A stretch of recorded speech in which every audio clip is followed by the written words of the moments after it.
안녕하세요. JK 주식입니다. 지난 금요일 장 보면서 소외감 느끼신 분들 많으셨을 것입니다.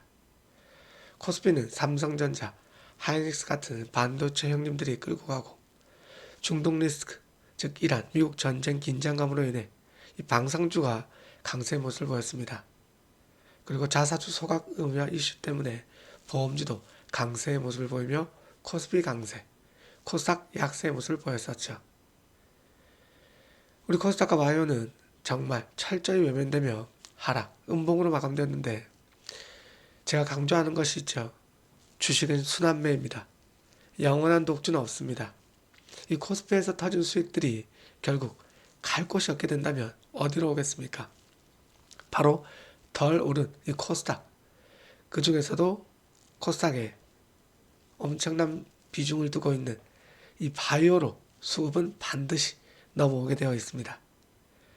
예전에도 그랬고 미래에도 충분히 그 모습 가능하다고 생각하고 있습니다. 자, 이번 주말 우리가 주목해야 할 초대형 뉴스가 하나 터졌는데 미국 대법원이 트럼프 대통령의 상호 관세에 대해 위법 판결을 내렸습니다. 속보 대통령의 권한 없다. 미 대법원 트럼프발 상호 관세 위법 판결.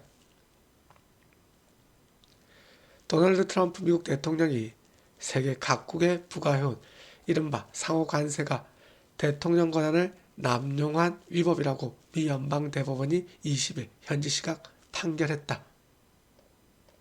이런 뉴스가 나왔습니다. 그로 인해 미 대법원 관세위원 판결로 주식시장 박스권 벗어날 가능성, 그리고 미국 대법원이 도널드 트럼프 대통령의 관세를 위헌이라고 판결하면서 미국 뉴욕 증시가 박스권에서 벗어날 수 있다는 의견이 나왔다.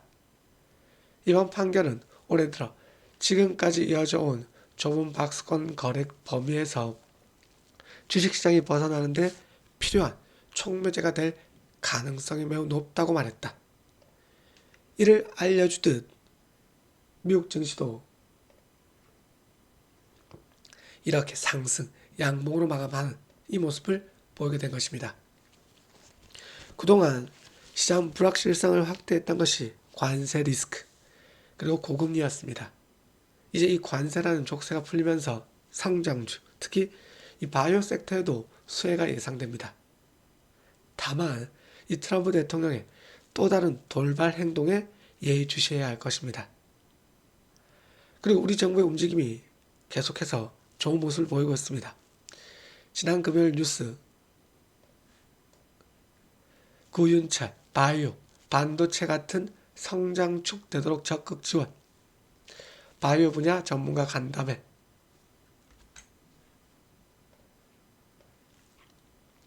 구윤철 부총리 겸 재정경제부 장관은 20일 바이오 분야도 미래 먹거리로서 점차 세계적인 경쟁력을 확보해 가고 있는 분야라며 바이오 산업이 우리 경제의 또 다른 확고한 성장축이 될 수 있도록 적극 지원하겠다고 밝혔다. 정부가 바이오를 반도체를 잇는 차세대 국가 성장축이 될 수 있도록 적극 지원하겠다고 밝힌 뉴스였습니다. 이 정부의 강력 지원 의지는 기관, 외국인 투자자들에게 해당 섹터에 대한 장기적인 신뢰도를 높여주는 역할을 하게 됩니다.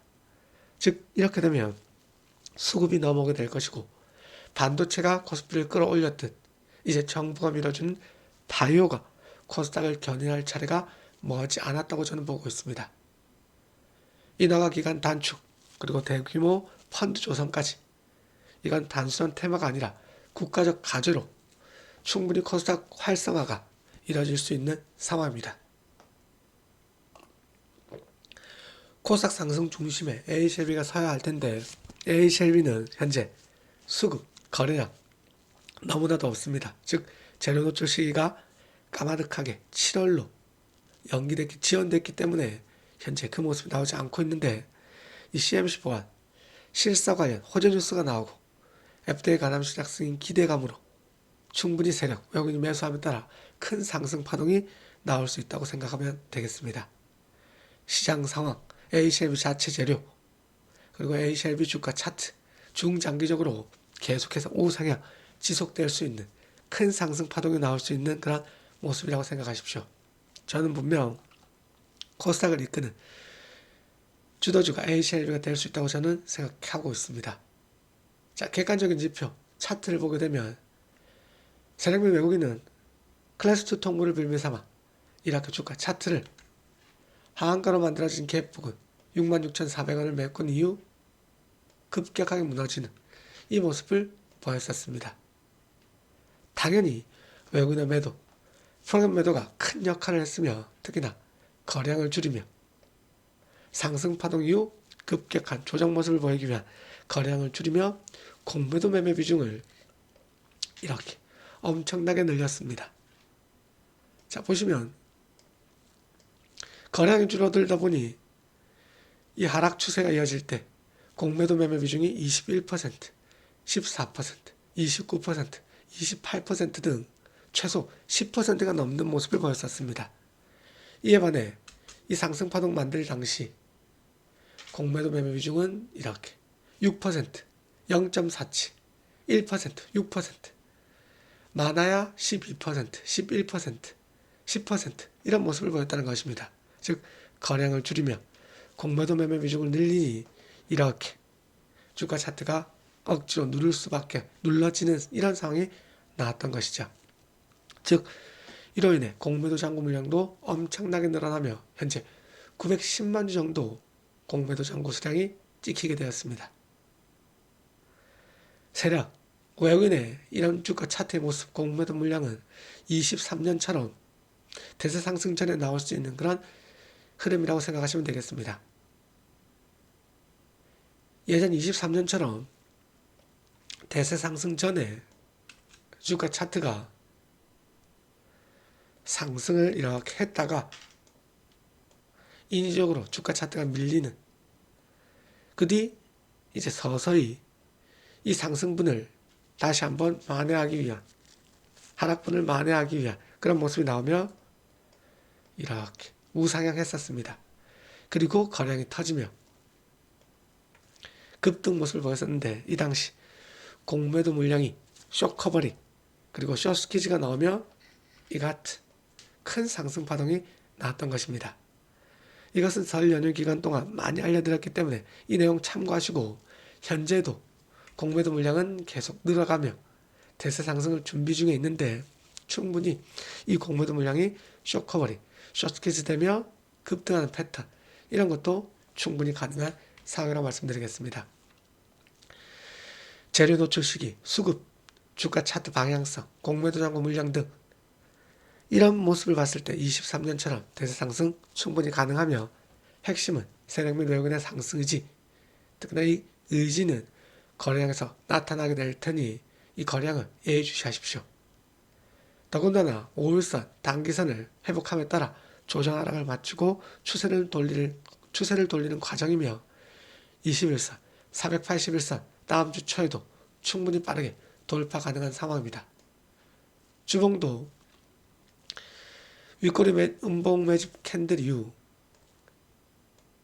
연속적인 음봉 그리고 이 부분에서 지지 후 이 윗꼬리를 장악하는 상승 파동 이렇게 나왔습니다. 현재도 이 윗꼬리 음봉 매집형 캔들 이후 연속 음봉 그리고 지지 후 다시 재차 상승을 위한 양봉 나왔습니다.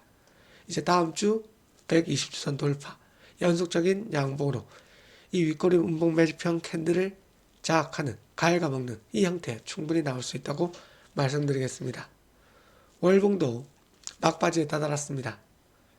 정확히 이평선 지지 끝냈고 아래꼬리 만들고 있는데 관건은 거래량이며 거래량이 터진다면 이 음봉이 아닌 양봉도 윗꼬리를 장악하는 캔들 바로 나올 수 있습니다.